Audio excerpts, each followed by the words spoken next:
अस्सलाम वालेकुम। क्या हाल चाल है सबका। उम्मीद करती हूँ कि आप सब खैरियत से होंगे। आज का जो व्लॉग है वो मैं आप सबसे 3 दिन के जो क्लिप्स मैंने बनाए थे वो शेयर करूँगी। मैं डॉक्टर के पास गई थी क्योंकि जैसा कि अगर आपको याद होगा पिछले व्लॉग्स में मैंने बताया था कि कार्पल टनल का थोड़ा मसला है। तो आजकल मुझे बहुत ज़्यादा पेन हो रहा है हाथ में और कोई भी चीज़ मैं ग्रैब नहीं कर पा रही। पहले जब मेरी नर्व स्टडी हुई थी 1-1.5 साल पहले तो मुझे डॉक्टर ने ऑपरेशन का सजेस्ट किया था, मगर उस टाइम पे मैं ऑपरेशन नहीं करवा सकती थी, तो इसलिए मैं डॉक्टर के पास गई थी कि अब दोबारा से देख सकते हैं कि क्या हो सकता है। नेक्स्ट डे फिर हिना ने हमें इनवाइट किया हुआ था अपने घर इफ्तारी पे। तो ये जो क्लिप मैं आपसे शेयर कर रही हूँ ये उस दिन का है और माशाल्लाह बहुत अच्छा बना हुआ था खाना।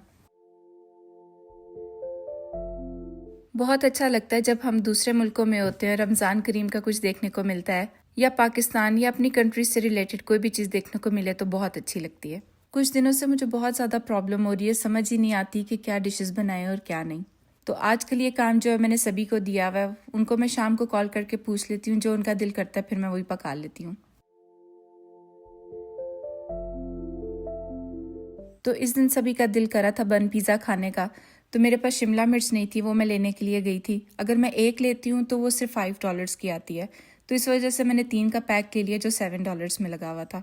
आखिरी के जो रोज़े होते हैं उनमें बड़ी मुश्किल होती है सोचने में कि क्या बनाया जाए, क्योंकि जब स्टार्ट होता है रमज़ान का तो उसमें हम लोग नई नई डिशेज जो हैं वो उस टाइम पे ट्राई कर लेते हैं। बन पिज़्ज़ा एक तो जल्दी बन जाते हैं, ईजी होते हैं, और मुझे ये भी होता है कि वो चीज़ बनाऊँ जो बच्चे भी खा लें। मगर जो बच्चों के लिए मैं बनाती हूँ उसके ऊपर मैं स्पाइस कम डालती हूँ। अयान का दिल कर रहा था कि उसके लिए मैं वाइट सॉस वाला पास्ता लेके जाऊँ। चिकन अल्फ्रेडो को वाइट सॉस वाला पास्ता बोलता है, मगर यहाँ पे कोई भी हलाल नहीं था, तो इस वजह से मुझे उनके लिए पिज़्ज़ा पिक करना पड़ा था। मुझे ये ट्रैवल साइज़ की जो छोटी छोटी बॉटल्स होती हैं बहुत अच्छी लगती हैं। अगर आपने कभी कोई चीज़ नहीं ट्राई की हुई तो ट्रैवल साइज़ वाले जो साइज़ होते हैं वो लेके ट्राई कर सकते हैं। इस तरह हमें पता चल जाता है कि इसका रिजल्ट क्या है। और ट्रैवलिंग में भी आपको पता होगा कि 50 ml से कुछ भी ज़्यादा नहीं जाने देते, तो ये 50 ml के ही होते हैं, आप आराम से इसको कैरी कर सकते हैं। बहुत देर हो गई थी हेयर डाई किए हुए, तो अपने लिए हेयर डाई भी लेने के लिए रुक गई थी। जो कलर बॉक्स के ऊपर बना होता है वो कभी भी आपके बालों पे नहीं आता, तो हमेशा से मैं जो पीछे रिजल्ट्स होते हैं बिफोर आफ्टर के वो देख के फिर चूज़ करती हूँ।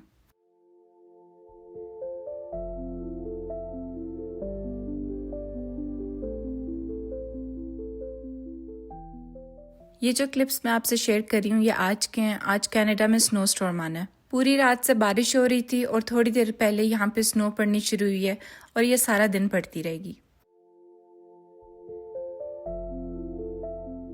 कुछ दिनों से मेरा बहुत ज़्यादा दिल कर रहा था मैं चने का पुलाव बनाऊं, और मेरे पास चने बॉयल भी नहीं हुए थे। आज अचानक से प्लान बन गया, तो मेरे पास यहाँ पे चने जो हैं वो कैन वाले हैं, वो यूज़ करूँगी। जो चीज़ हम सोचते हैं बनाने का उसकी आधी चीज़ें होती हैं और आधी नहीं होती। पहले मैं सोच रही थी कि बिरयानी बना लेती हूँ, मगर जब बिरयानी बनाने लगी तो मेरे पास धनिया नहीं था और पुदीना नहीं था, और मैं जब बिरयानी बनाती हूँ तो उसमें ये दोनों चीज़ें लाजिम ऐड करती हूँ। फिर मैंने सोचा कि मैं चने का पुलाव बना लेती हूँ, वो दिल भी कर रहा था खाने का। तो आज जो मैंने रेसिपी बनाई है उसमें मैंने थोड़ा सा बिरयानी का मसाला भी ऐड किया था ताकि थोड़ा सा स्पाइसी साइड पे चला जाए।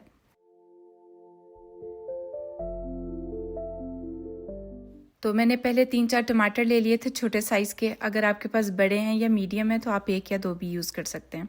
उनको मैंने इस तरह से क्यूब्स में कट कर लिया था। उसके बाद मैंने एक प्याज लिया था मीडियम साइज़ का, उसको भी मैंने इस तरह से स्लाइस करके क्यूब्स में कट कर लिया था। आप सब में से चने का पुलाव किस किस को अच्छा लगता है मुझे कमेंट बॉक्स में ज़रूर शेयर कीजिएगा। और मुझे चने का पुलाव या जो चिकन का पुलाव होता है उसको जर्दे के साथ मिक्स करके खाने का बहुत मज़ा आता है। तो आज जो चने का पुलाव है मैं अपने इंस्टेंट पॉट में बनाऊंगी, क्योंकि रोज़ा इफ्तार होने में अभी थोड़ा टाइम था, तो मैं चाहती थी कि ये गर्म ही रहें। तो इस वजह से मैं इसमें बनाऊंगी और वार्म पे लगा दूंगी। जब रोज़ा खुलेगा तो चावल गर्म ही होंगे।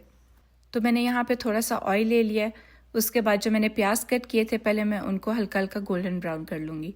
रमज़ान इतनी जल्दी गुजर गया, वक्त का पता भी नहीं चला।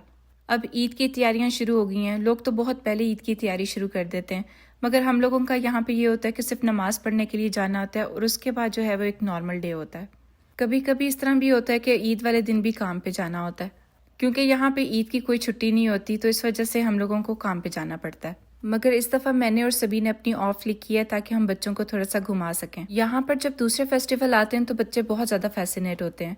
वो देखते हैं कि क्रिसमस आती है तो यहाँ पे जो प्रेजेंट्स है वो एक्सचेंज किए जाते हैं या एक दूसरे को दिए जाते हैं, और इतने ज़्यादा बच्चों के लिए फेस्टिवल्स होते हैं डिफरेंट काइंड्स के, और इतनी डेकोरेशन भी होती है, तो इसलिए हम बच्चों को बताने के लिए कि ईद की क्या इंपॉर्टेंस है हमारे लिए, बच्चों को बाहर लेकर जाएंगे। तो यहाँ पे प्याज जो है वो गोल्डन ब्राउन हो गए हैं। इसके अंदर अब जो है मैं टमाटर जो कट किया था वो ऐड करूँगी और मसाला बना लूँगी।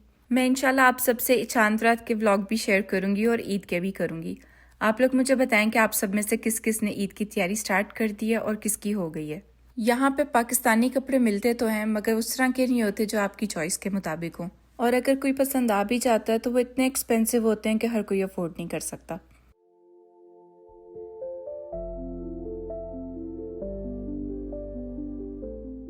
तो मसाला जो है वो यहाँ पे रेडी हो गया था, और अब जो है मैं इसमें 2 चिकन स्टॉक ऐड करूँगी।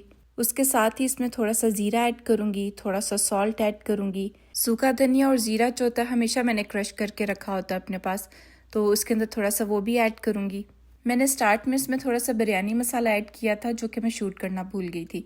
तो उसमें वैसे ही बहुत ज़्यादा स्पाइस होता है और मुझे इतना ज़्यादा स्पाइसी नहीं करना था क्योंकि फिर बच्चे नहीं खाते। अब जो है यहाँ पे जो चने मैंने वॉश करके रखे थे वो ऐड करूँगी और इसको अच्छे तरीके से 5 मिनट के लिए भून लूँगी। मैंने एक रेसिपी देखी थी थोड़ी देर पहले इंटरनेट पे ही, उसमें उन्होंने इमली भी ऐड की थी और लेमन भी ऐड किए थे, मगर जैसा कि हम सबके गले ख़राब हो जाते हैं जल्दी, तो इस वजह से मैंने इस तरह की कोई भी चीज़ ऐड नहीं की।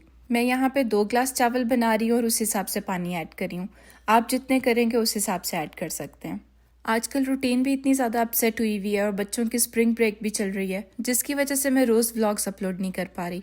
और जब हम सहरी के लिए उठते हैं तो उसके बाद नींद आना बहुत मुश्किल हो जाती है, और जब मुझे नींद आने लगती है तो बच्चों के उठने का टाइम हो जाता है। पिछले वीक में बहुत अच्छा टेम्परेचर रहा है और सारी स्नो जो है वो मेल्ट हो चुकी थी, मगर अब जो है आज सुबह से जैसा मैंने बताया कि बारिश हो रही थी और अब जो है स्नोफॉल हो रही है और स्नो स्टॉर्म आना है।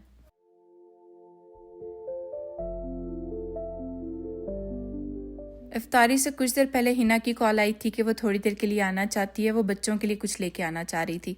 मुझे मेरे हस्बैंड के अलावा आज पहली दफ़ा किसी ने ईदी दी है यहाँ पे, और यकीन करें कि बहुत अच्छा लगा। हर चीज़ को वो इतने प्यार से सजा के लेके आई थी, बच्चे भी बहुत ज़्यादा खुश हो रहे थे देख के।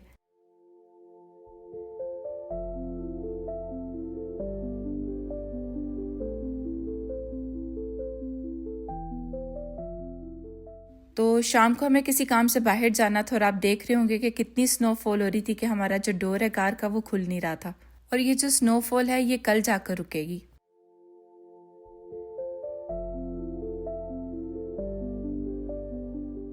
तो ये था मेरा आज का व्लॉग। आई होप आप सबको पसंद आया होगा, और अगर पसंद आया है तो इसे लाइक करना मत भूलिएगा, और अगर अभी तक आपने सब्सक्राइब नहीं किया तो प्लीज़ मेरे चैनल को सब्सक्राइब करें और एक छोटा सा कमेंट ज़रूर किया करें, मुझे बहुत अच्छा लगता है आप लोगों के कमेंट्स देखकर। आज के व्लॉग के लिए इतना ही, अगले व्लॉग में मिलेंगे इंशाल्लाह, तब तक के लिए अल्लाह हाफिज़।